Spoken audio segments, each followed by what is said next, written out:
Baik, Assalamualaikum warahmatullahi wabarakatuh. Nama saya Nurul Iza dari Prodi Sistem Informasi Fakultas Ilmu Komputer. Di sini saya akan membawakan analisis dan perancangan sistem informasi manajemen studi kasus ASMI Santa Maria, Yogyakarta.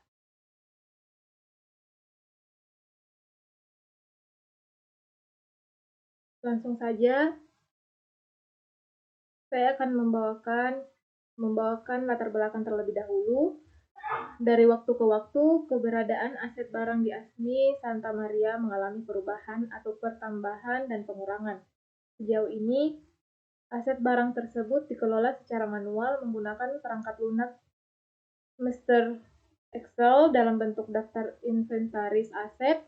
Pencatatan aset barang menggunakan Excel memiliki keterbatasan-keterbatasan seperti tiadanya rekod menyangkut detail aset seperti spesifikasi, tanggal pengadaan, harga pembelian, nilai susut dan nilai koran aset, status aset, dan lain-lain. Selanjutnya, kesulitan melakukan operasi perhitungan yang kompleks seperti perhitungan penyusutan dan penghitungan nilai aset, serta boros waktu dan tenaga untuk pengelolaan aset dan limit unit lain tidak dapat mengakses informasi karena file Excel tidak mendistribusikan dan hanya memiliki oleh unit sarana dan prasarana.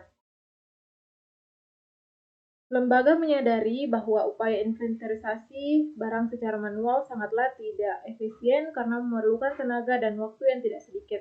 Samping itu, sering muncul persoalan ketika pihak manajemen ingin mengetahui jumlah aset barang berdasarkan kategori, asal pendanaan, harga beli, tanggal pembelian, letak barang, kondisi barang, perpindahan barang, penambahan barang, dan informasi perubahan barang karena perbaikan atau penggantian scraper.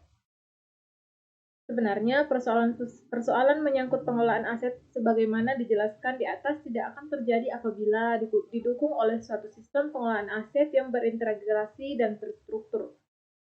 Untuk itu, penulis memberikan sebuah solusi untuk mengatasi persoalan tersebut berupa perancangan sebuah sistem informasi manajemen aset. Dengan sistem informasi ini, lembaga akan dapat melakukan penatausahaan aset yang dimiliki secara benar dan efisien, baik dari segi waktu, tenaga, dan biaya.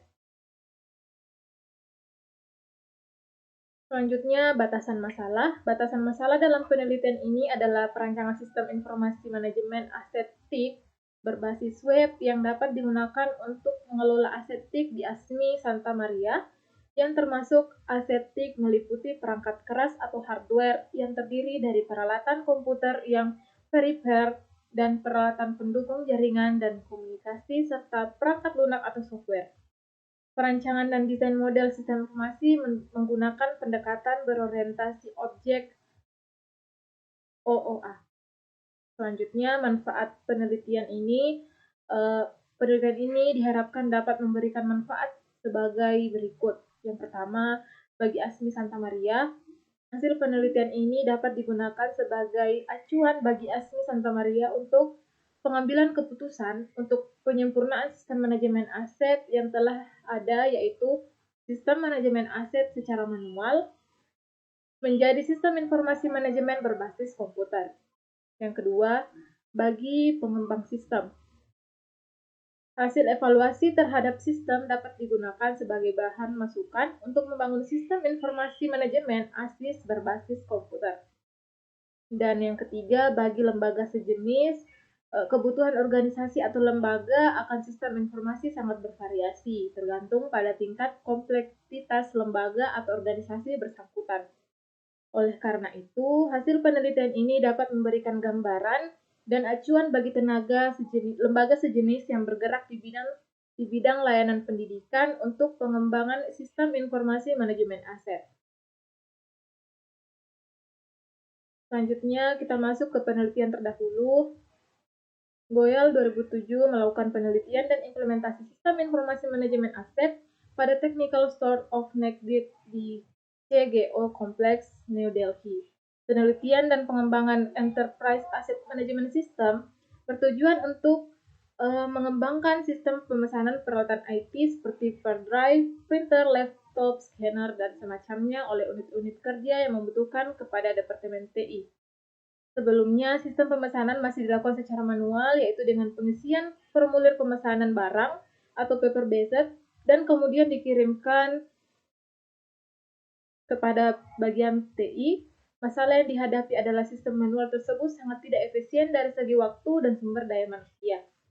Oleh karena itu, sistem baru yang berbasis web dapat menjadi solusi yang tepat karena pemesanan dapat dilakukan secara online dan segera mendapatkan konfirmasi mengenai ketersediaan barang yang tersedia dan dipesan.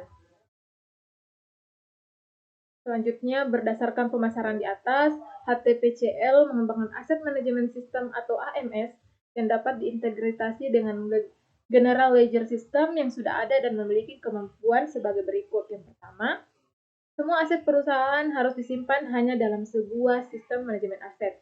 Yang kedua, update otomatis dan display depresiasi setiap aset setiap hari. Yang ketiga, akuntan dapat memiliki periode depresiasi untuk masukkan ke dalam GL. Yang keempat, mendukung akuisisi aset. Yang kelima, mendukung penempatan aset. Yang keenam, dapat melacak status aset seperti usia, posisi, dan sebagainya. Yang ketujuh, menampilkan kalkulasi depresiasi sebagai web service. Yang kedelapan, merangkum semua nilai aset dalam beberapa aspek. Yang kesembilan, memberikan informasi profit bisnis perusahaan. Dan yang terakhir, meningkatkan proses bisnis untuk mencapai kualitasasi dan efisiensi.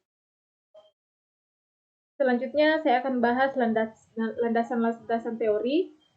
Berikut ini akan penulis paparkan beberapa landasan teori pendukung penelitian yang meliputi yang pertama asetik, kedua manajemen aset, yang ketiga sistem informasi manajemen aset, keempat depresiasi, dan yang kelima decision system super system, dan yang terakhir analisis dan perancangan berorientasi objek.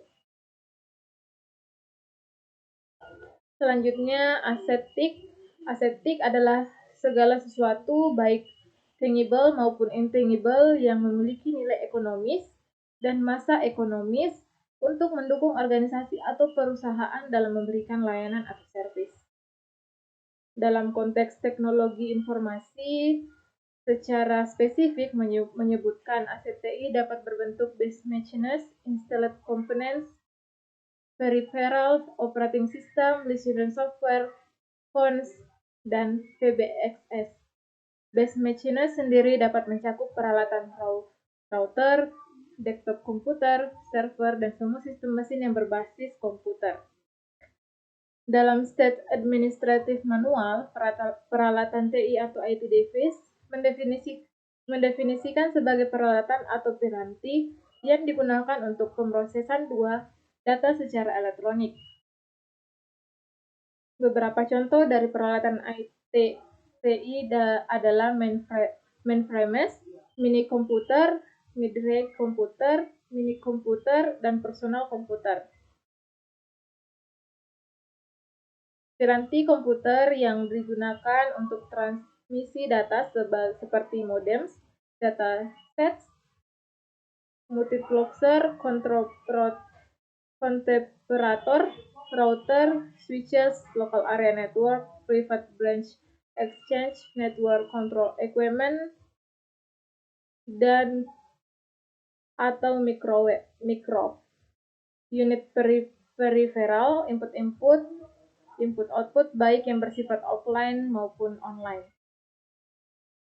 Dalam penelitian ini, istilah aset TI diperluas menjadi asetik atau teknologi informasi dan komunikasi, sehingga dapat mencakup peralatan-peralatan TI untuk memproses data elektronik atau komputer dan peralatan pendukung, serta peralatan-peralatan komunikasi seperti peralatan PBX, telepon, fax, dan peralatan komunikasi lainnya. Selanjutnya kita memasuki ke manajemen aset. Danilo 1998 mendefinisikan manajemen aset sebagai sebuah metodologi untuk mengalkulasikan resources atau sumber daya secara efisien dan benar untuk mencapai tujuan organisasi. Lebih lanjut, ia menjelaskan bahwa manajemen aset adalah cara atau pendekatan melakukan sesuatu untuk menyelesaikan masalah atau situasi. Metodologi dapat berkomputerisasi atau tanpa bantuan komputer. Sedangkan Wenzels dalam Weiss dan Eran 2009 mendefinisikan manajemen aset sebagai proses identifikasi, desain, penciptaan, operasi, dan pemeliharaan aset fisik. Pendekatan yang berpusat pada aset atau aset-centric sangat vital untuk keberhasilan pengorganisasian aset secara intensif karena manajemen aset yang efektif merupakan penentu pokok keberhasilan organisasi. Dan menurut Oentanio et al. 2008, manajemen aset merupakan proses pengorganisasian, perencanaan, dan pengawasan terhadap pembelian, penggunaan, perawatan, perbaikan, atau penghapusan aset fisik untuk mengoptimalkan potensi service delivery dan meminimalkan risiko atau cost yang berkaitan dengan usia hidup aset dengan menggunakan aset-aset intangible seperti aplikasi pengambilan keputusan berbasis knowledge dan proses bisnis.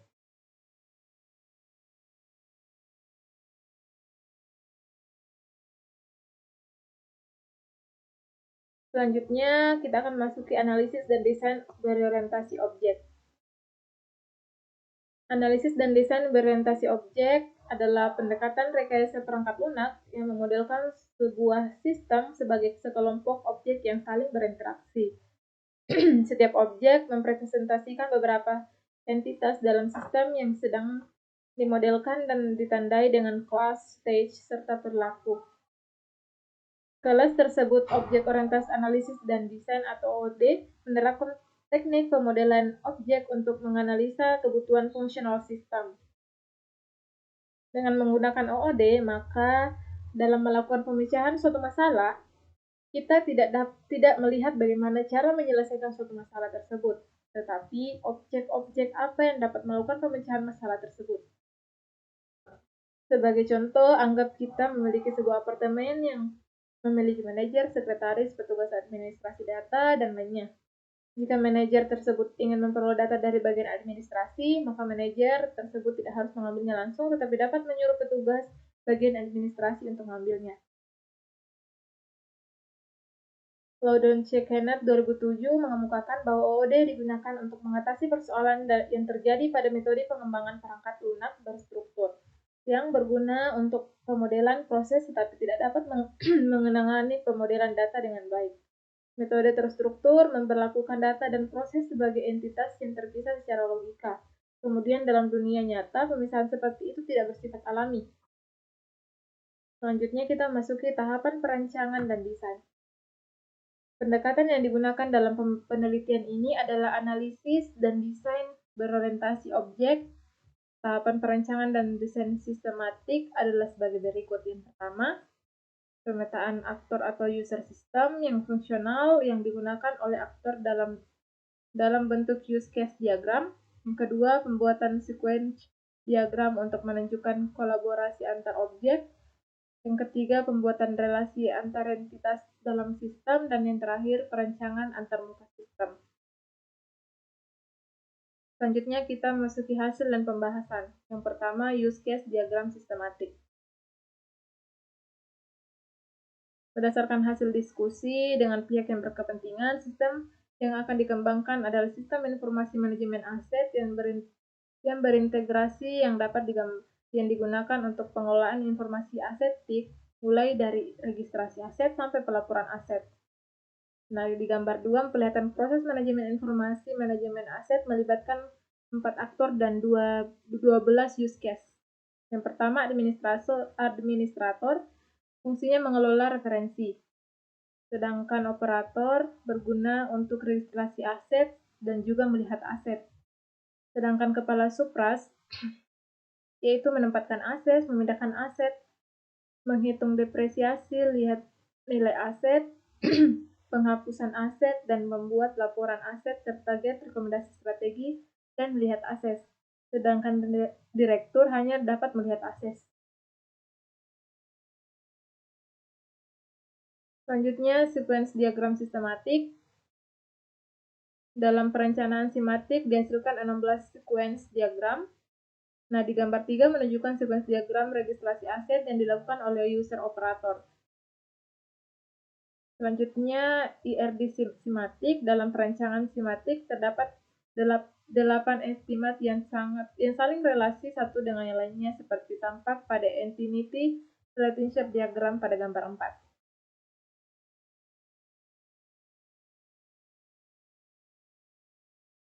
Selanjutnya kita masuki user interface sistematik.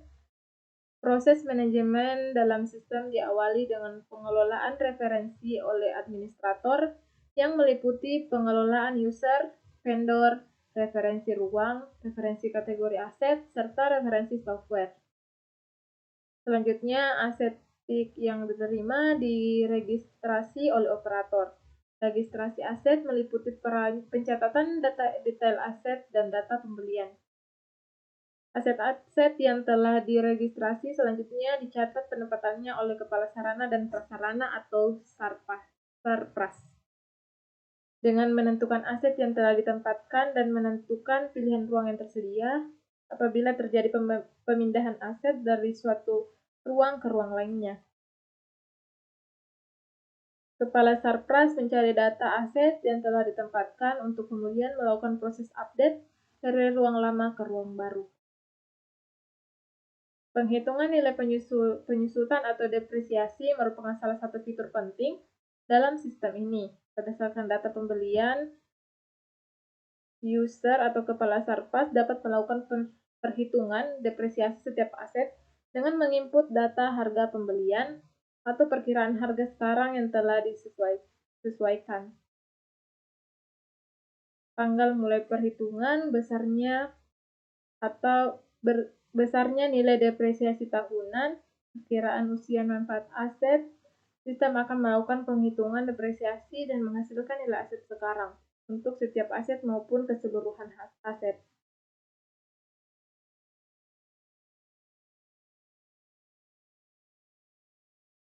From lihat nilai aset digunakan oleh user atau kepala Sarpras atau direktur untuk menampilkan nilai aset secara detail maupun secara keseluruhan berdasarkan ruang dan atau kategori aset. Pada form ini ditampilkan juga nilai aset secara keseluruhan pada saat ini atau total nilai aset kuren. User dapat mencetak daftar aset apabila diinginkan. Pencatatan data maintenance, perawatan dan atau perbaikan aset dilakukan oleh kepala Sarpras. Proses pengusulan perbaikan aset dilakukan oleh setiap unit. Kepada kepala Sarpras. Selanjutnya, kepala Sarpras akan mencari dua aset sesuai dengan aset yang akan diperbaiki dan menginput data maintenance pada saat akan dilakukan perbaikan. Penghapusan aset dilakukan oleh kepala Sarpras yang setelah mengetahui status aset dari panel dashboard. Keputusan penghapusan aset dilakukan apabila aset dinyatakan memiliki status rusak dan atau aset memiliki nilai sisa ekonomis minimal. Rekomendasi strategis pada sistem ini berbentuk panel home dashboard yang menampilkan rekomendasi strategis yang dapat menjadi acuan bagi kepala Sarpras untuk melakukan pengembalian keputusan. Dashboard mengandung 4 komponen, yaitu aset by kategori yang menampilkan jumlah aset sesuai dengan pilihan kategori aset, aset by ruang yang menampilkan jumlah aset yang di ruang penempatan, dan aset by status yang menampilkan jumlah aset berdasarkan statusnya.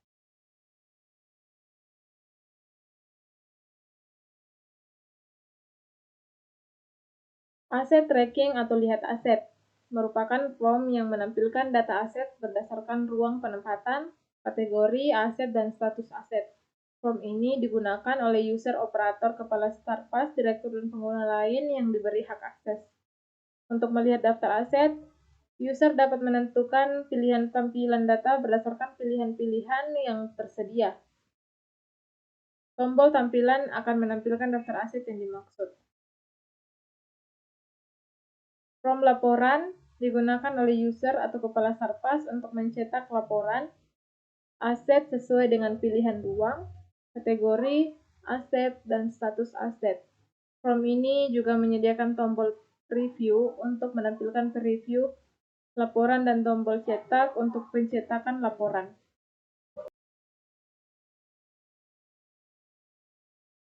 Aset tracking merupakan form yang menampilkan data aset berdasarkan ruang, penempatan, kategori, aset, dan status aset.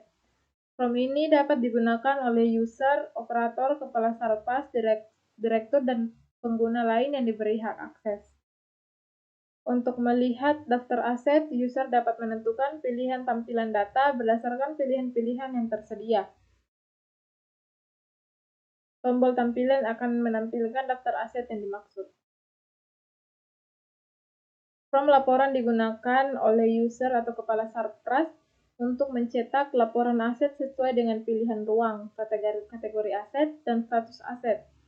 Form ini menyediakan tombol preview untuk menampilkan preview laporan dan tombol cetak untuk mencetak laporan.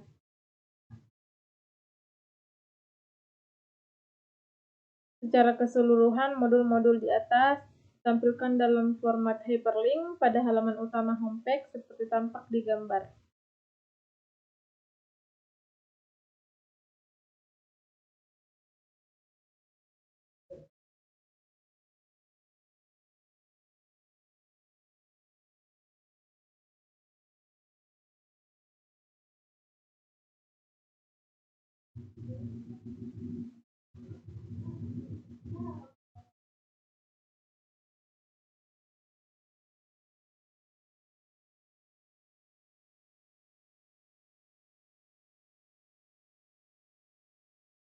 Di aset, saya akan menjelaskan beberapa.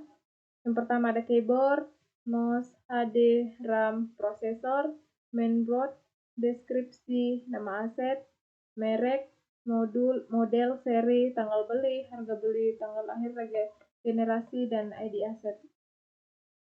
Sedangkan di vendor ada ID vendor, nama kontak, nomor kontak, alamat, dan kota. Sedangkan di depresiasi ada depreciation, salvage value, asset life age, contact value, depreciation base value. Dan di user ada role, password, username, ID user, nama belakang, dan nama depan.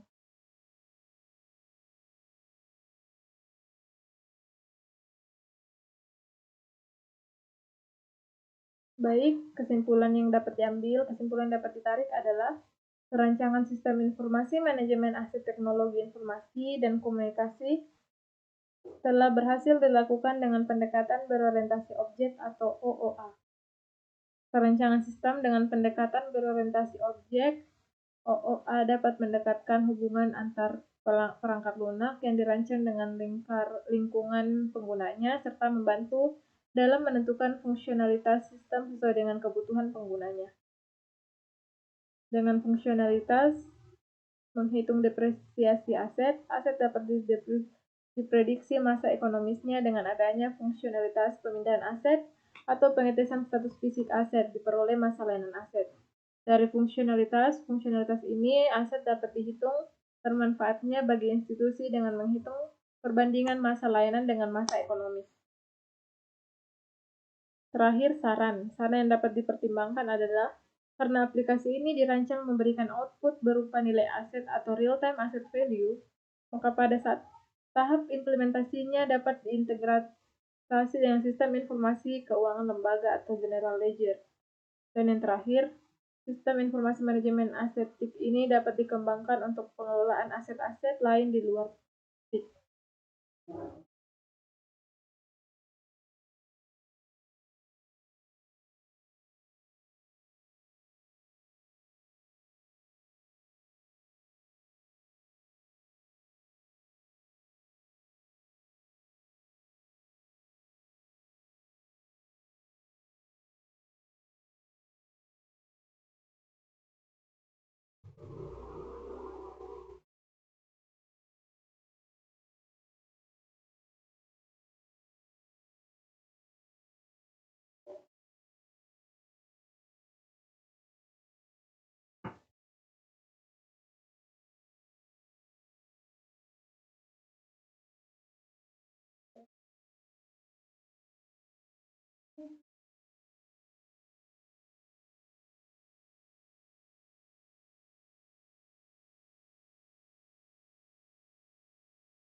Baik, itulah tadi pemaparan saya mengenai tadi kasus dan perancangan sistem informasi manajemen. Kurang lebihnya mohon dimaafkan. Saya akhiri dengan ucapan wassalamualaikum warahmatullahi wabarakatuh.